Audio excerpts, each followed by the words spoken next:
Folks, I know that you love used cars that have that distinct odor of an automobile that has been used as both a morgue and a public toilet. But I think even you won't believe either the value or the outright putrid odor that this here 1998 Toyota Camry has. We're pretty sure someone mounted and made love to a month-old garbage sack full of rotten food from that a-hole burger chain up the road, because otherwise we cannot figure out what the heck happened in this particular car. It's also got power locks, power steering, and only 225,000 miles on it. My grandkids tell me this here is one of them newfangled cars that runs on electricity, which is confusing as all get out to old cow. But since this particular car has been refurbished after its autopilot feature ran it right into a group of kids crossing the street to read books at a retirement home and then plunged itself off a cliff where it wasn't discovered until a year later when the passengers' corpses had all been decomposing for that whole time, it still has the utter stench of death and trauma in it. And therefore belongs on my car lot where you can drive it home with good credit, bad credit, no credit, who cares? If you want a car that runs on plug-in power and also smells like a family of 5 died in it after the car's autopilot ran it into a group of orphans crossing the street to read books to old people, you know what to do. Check out now, check out now, check out now.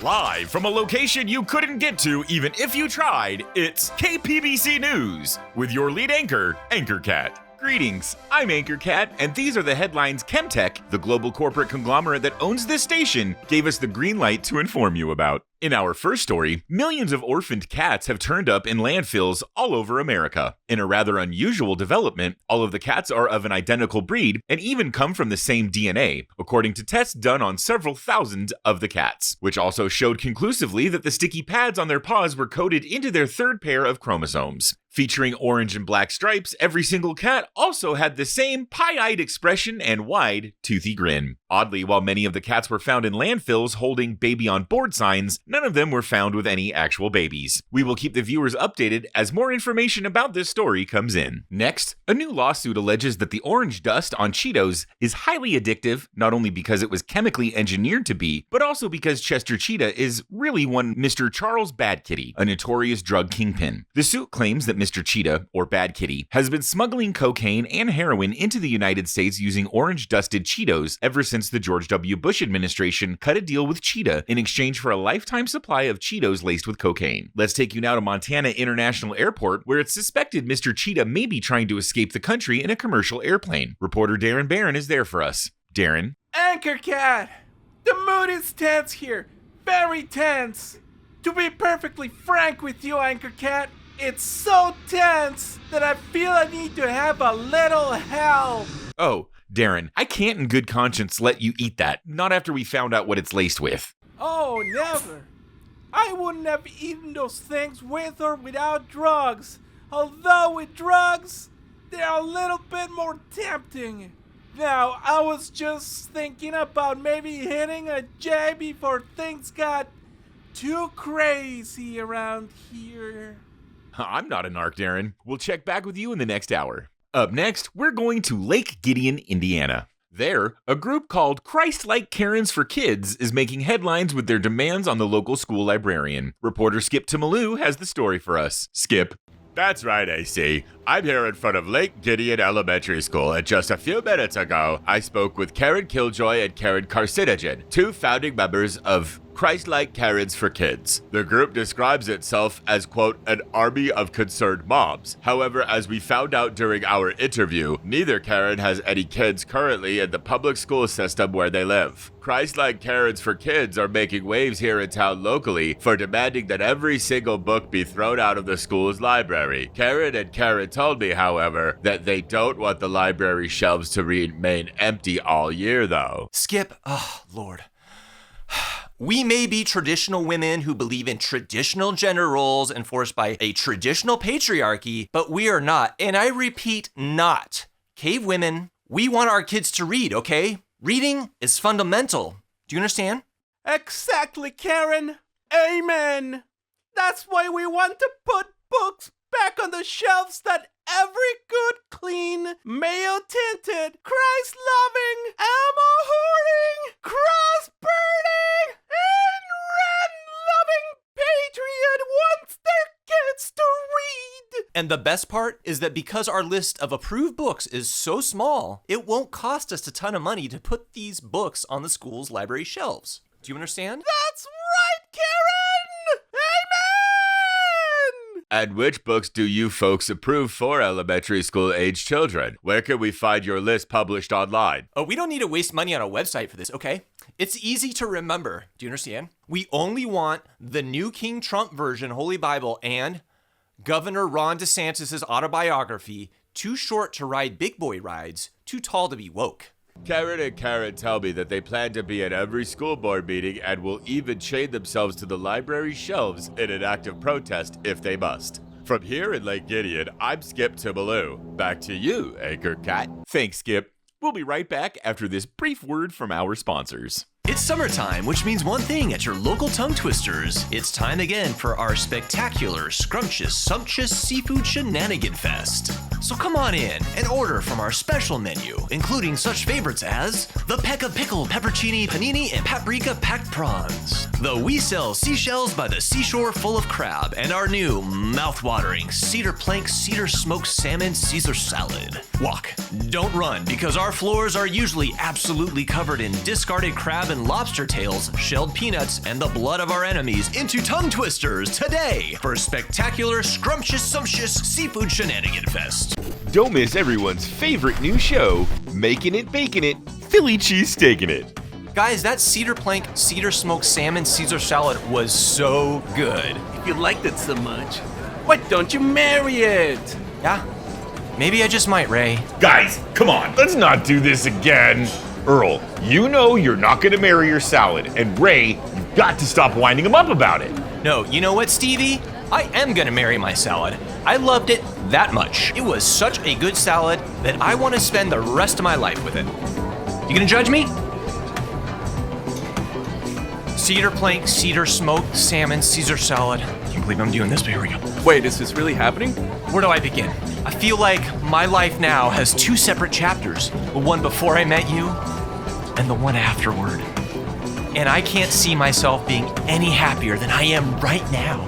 So, cedar plank, cedar smoked salmon, Caesar salad. Will you do me the honor of making me the happiest man on earth and be my lawfully wedded salad? Are you a signature menu item at a themed restaurant?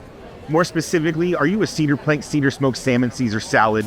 Did a very enthusiastic diner just propose marriage to you because of how delicious you are? Hey, what the hell? Then call me at 1-888-LARK-LAW. I'm attorney Barry M. Larker, and I won't stop fighting for you until you and your betrothed have a prenup agreement you both can live with. Hey, what the hell is going on? Who is this guy? And why is he insinuating my beloved cedar plank, cedar smoked salmon, Caesar salad, and I won't live happily ever after? I've helped at least half a dozen people get their affairs in order before their wedding day, and I can do the same for you. If you call me, attorney Barry M. Larker, you won't wake up one day in the middle of a nasty divorce facing the possibility of that delicious cedar plank, cedar smoked salmon Caesar salad you once thought you'd love forever taking you to the cleaners, taking the home and the car, leaving you with nothing more than a futon and a bag of old clothes and some kids that you really wish that salad would have taken with it. With a rock-solid prenup, you'll sleep soundly every night. Thanks to me. Guys, you want to get out of here? Let's get out of here, Earl. Not until I get a box to bring my fiance home in. Waiter?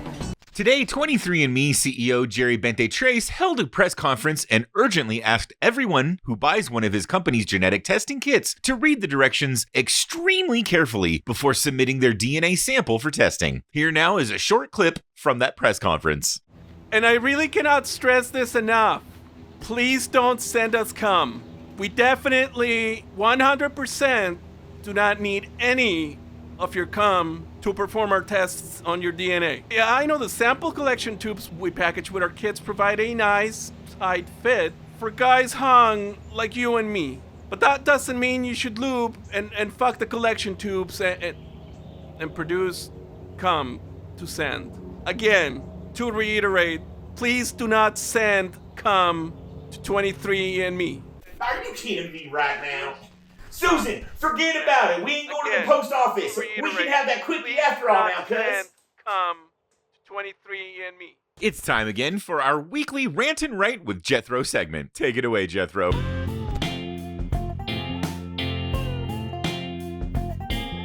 Oh, Anchor Cat.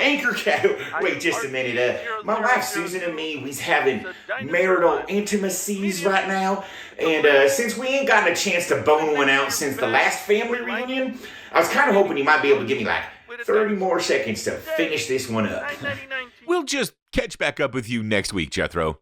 My condolences to your cousin, sister, wife. You know, when I opened the very first Johnny Hot Cocks way back in the olden times of 2023, there was just no way I could have predicted that we'd grow so quickly. But I had a pretty good idea we would once Peter Warmween, my billionaire father, gave me the $2 billion capital I needed to be a self-made man, pull myself up by my bootstraps, and build my business with my own bare hands. And that's how I put a hot cock near every American's mouth. So to honor that past momentous year, all Johnny Hot Cocks locations are rolling back our prices to 2023. You'll pay exactly what you paid 365 days ago for the same Hot Cocks classics like our Cheddar Corn Pecker Pops for the next 2 weeks. Well, I hope you'll find a way to come on down to your nearby Hot Cock and celebrate 2023 with me. And cut. That's a wrap on Mr. Warmween, ladies and gentlemen. You know, it really was a different time back then. Wow, just so different, by the way. What's that? Oh, cool. You know, like, you couldn't get canceled for saying a word that literally all of them say in their rap songs and at their drag brunches or whatever, you know? Yeah, it's just, I don't know. Things were just different. It was just a lighter time. It was just a different time, that's all. Like, back then, you couldn't cancel me if you had, say, for some strange as yet unknown reason, video of me calling them all a bunch of gross cross-dressing Tonight on FinanceNet, we examine the meteoric rise and fall of Jonathan Q. Warmween. From promising Nepo baby to canceled mildly white supremacist, militantly but also suspiciously a little too performatively transphobic, ousted CEO of one of the country's fastest growing quick service fried chicken establishments. 6 p.m. Eastern. Wait, what? You're still... But I thought when you said cut that, man. Oh, they're still filming the... Well, can I... What do you mean I can't? It's time again for our weekly KPBC editorial. This week, it's from our old friend, Darren Barron. Darren, what's on your mind this week? Thank you, Anchor Cat. What's going on? Why do we put up with this? It's too hot outside. What's the story? What's the plan? Washington? I figured we could make it rain already. Do we not have this technology? Is this too much to ask? I'm trying to be outside. I'm trying to be placid and calm about this. It's too hot outside, and it's only going to get hotter the next year. Am I really going to be doing the same report? It's X amount of degrees more than last year, Anchor Cat. Every year from here on. Back to you, Anchor Cat. Thanks, Darren. That was very astute of you. Next, gun violence is the leading cause of death among American children now, surpassing even car accidents. Today, Cash Gazette, Junior Deputy Media Liaison for the National Rifle Association, held a press conference addressing that fact. Here now is a short clip of that press conference. Let me be crystal clear about how the NRA feels about your kids being gunned down so often it's now more likely they'll die in a shooting than drowning or being hit by a bus.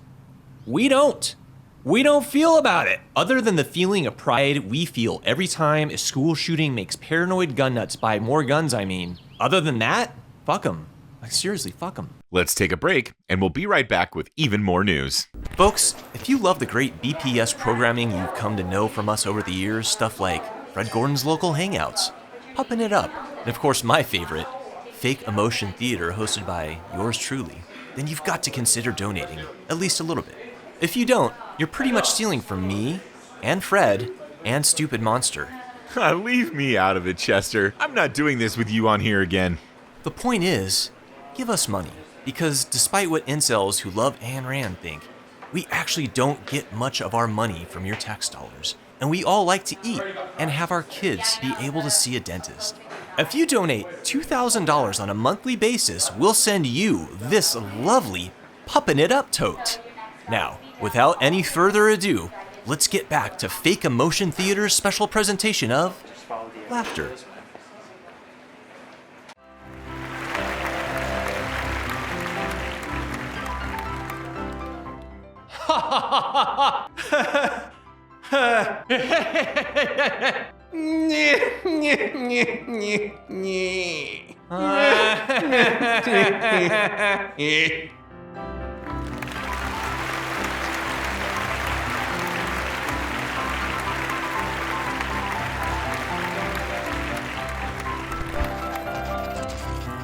Welcome back. A local team that was set to board a plane to the Little League World Series was momentarily delayed when authorities prevented the team's equipment to be loaded onto the plane over concerns that the team might use them as weapons. We're going to take you now live to the airport where the police are holding a press conference. The Brightonburg Little League All-Star team is on their way to the World Series now. We had received a tip from an older woman living across the street that 12 to 15 armed Antifa hoodlums in uniforms carrying clubs were attempting to board a plane. Our anti-terrorism task force put a temporary hold on that flight while we determined if everything was on the up and up. Next, the FDIC is once again reminding Americans that if they deposit their money into a bank backed by them, funds up to $250,000 will be insured. However, if Americans loan $500 to their Uncle Pat, he'll take it to Vegas, run it up to $10,000, and then somehow magically lose your number for the next 5 years. It's time for our nightly Cock Talk segment with our own Brock McGock.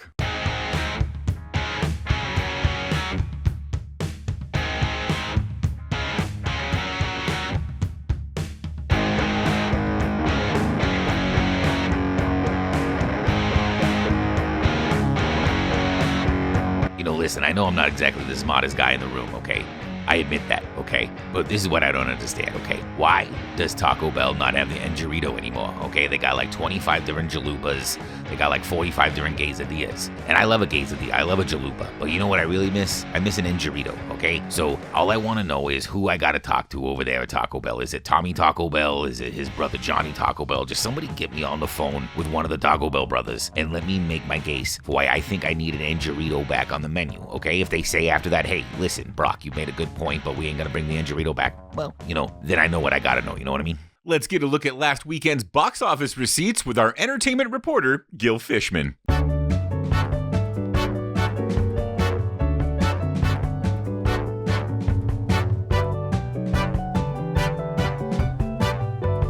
Gil, who were the biggest winners and losers in theaters last weekend? Well, Anchor Cat, this weekend receipts were surprisingly low for the highly anticipated sequel, Crouching Chicken, Running Chicken 2. This time it's for love. Reviews for the films have been quite mixed, but there does seem to be an agreement on one thing that might have kept moviegoers from seeing it. What's that, Gil? Let me just say first, for any viewers at home who haven't seen it yet, spoiler alert! Now, with that out of the way, there's a scene in the film that's just 2 hours and 40 minutes of a man having explosive diarrhea. In fact, that's the only scene in the movie. In further fact, it turns out the distribution company that handles uploading the digital files for this film to theater servers all over the country apparently just uploaded a video one of their employees took of themselves having a nearly 3-hour case of the liquid shits. Studio execs I spoke to said they're watching the returns closely to see if there's a market for this kind of story, and if so, expect to see a dozen or more carbon copies of this film to be released in the coming 3-year period by every other studio.